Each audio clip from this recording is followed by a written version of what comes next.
আমি রাসূলের মুখে শুনেছি কিয়ামতের দিন আল্লাহ রাব্বুল আলামিন সর্বপ্রথম তার বান্দার কাছে প্রশ্ন করবেন, বান্দা নামাজ আদায় করেছিলি কিনা। নামাজ সর্বপ্রথম প্রশ্ন। যেরকম সর্বপ্রথম প্রশ্নটা কি? নামাজ।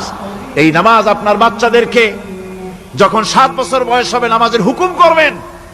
10 বছরে নামাজ না পড়লে প্রহার করতে বলা হয়েছে।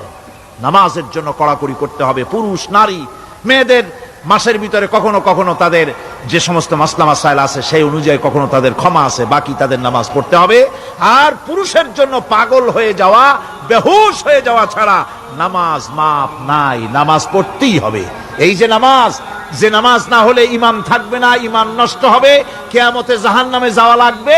এসব কথা শোনার পর আমরা কি ওয়াদা করতে পারি যে আমরা মালাকুল মউত যতক্ষণ পর্যন্ত আমাদের মাথার কাছে না আসবে নামাজ ছেড়ে দেব না? এই ওয়াদা কি করতে পারি?